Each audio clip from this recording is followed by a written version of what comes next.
3, 2, 1. Subscribe.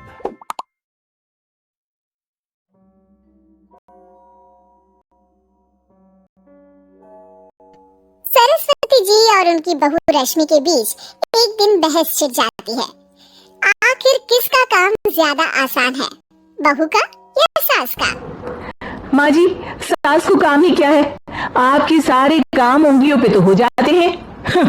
कुछ भी। हाँ, हिसाब तो उंगलियों पे ही हो जाता है ना।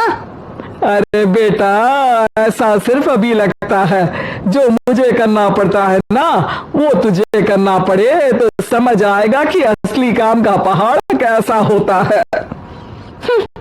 ठेली बराबर वजन भी नहीं है आपके काम में, हर बात पहाड़ों के वजन की कर रही हैं आप।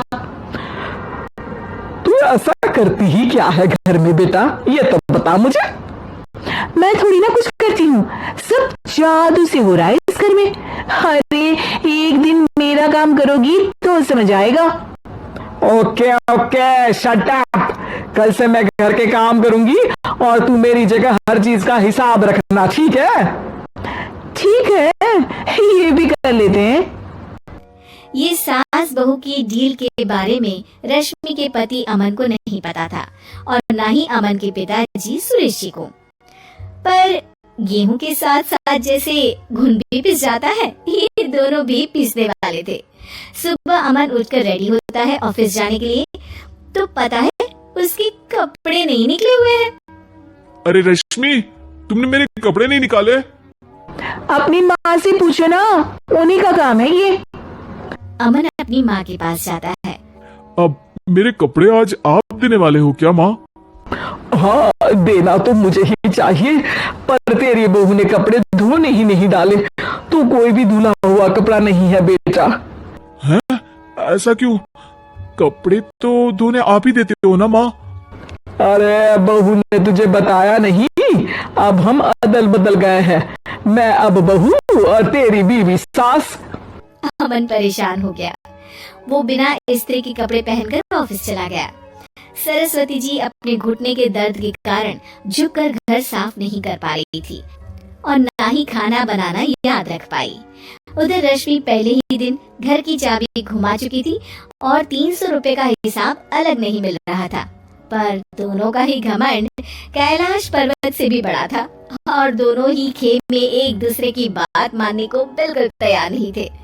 शाम को जब सुरेश जी और अमन खाना खाने बैठते हैं तो सरस्वती जी उनके सामने गाजर और पपीते लाकर रख देती हैं।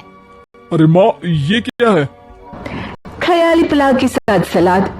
माँ जी खाना बनाना भूल गई लगता है। अरे एक एक चमन्नी का हिसाब है मेरे पास, खाना बनाना कैसे भूल जाऊंगी।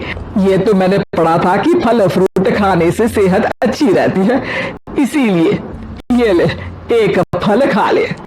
रात को सुरेश जी और अमन अपनी मीटिंग बिठाते हैं अकेले में। बाबूजी, इनकी लड़ाई के कारण ना हमें ठीक से खाना मिल रहा है, उल्टा घर के सारे काम रुक गए हैं। हाँ बेटा, 2 भैंसों की लड़ाई में बेचारे खेत के पौधों का भी नुकसान हो रहा है। पर पापा, क्या बताऊं आपको, मैंने माँ को इस महीने की 2 तारीख को बिजली के बिल के पैसे दिए थे। आज बिल भरने के लिए मांगने गया तो पता चला कि रश्मि उन पैसों से गैस सिलेंडर ले आई।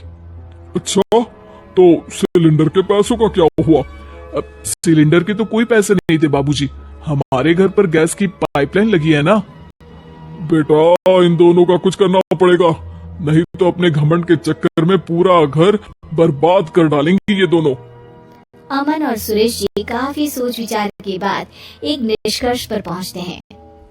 रात ही को दोनों अपनी पत्नियों की अलमारी से नई साड़ी निकालते हैं और सुबह जब रश्मि और सरस्वती जी उठते हैं तो देखते हैं कि दोनों पति साड़ी पहनकर चढ़ाव पर सब्जियां काट रहे हैं। अरे ये सब क्या हो रहा है? क्या हो रहा है मतलब? आप दोनों अदल बदल हो सकते हो तो हम क्यों नहीं? अरे क्या मतलब? नहीं नहीं, मेरी भी बचपन से किसी की बहू बनने की इच्छा थी, तो आज से सरस्वती तुम बड़ी बहू, मैं मिडल बहू और अमन छोटी बहू। अरे लेकिन सब घर पर बैठ जाएंगे तो कमाएगा कौन? ये घर कैसे चलेगा? अब वो तो भैया या बाकी लोग जाने।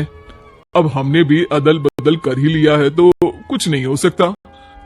रश्मि और सरस्वती जी को समझ में आ जाता है कि उन दोनों की आपस की डील के वजह से इन दोनों को बहुत तकलीफ हो रही है और उनकी ईगो ने दूसरों को कितनी यातनाएं दी है।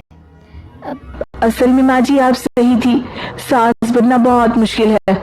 अरे हाँ बेटा, और तू भी, मुझसे तो नहीं हो पाया सब घर के काम, वापस बदल ले क्या? हाँ हाँ बिल्कुल माँ जी, और अब आप दोनों भी बदल लीजिए। कोई आ गया तो आप दोनों को देखकर क्या सोचेगा? अच्छा है, आप दोनों की समझ में ये बात तो आई। मैं फटाक से कपड़े बदल लेता हूँ। अरे रुक जा बेटा, एक फोटो ले लेती हूँ तेरी। मेरी बेटी होती तो तेरे जैसी ही दिखती साड़ी में।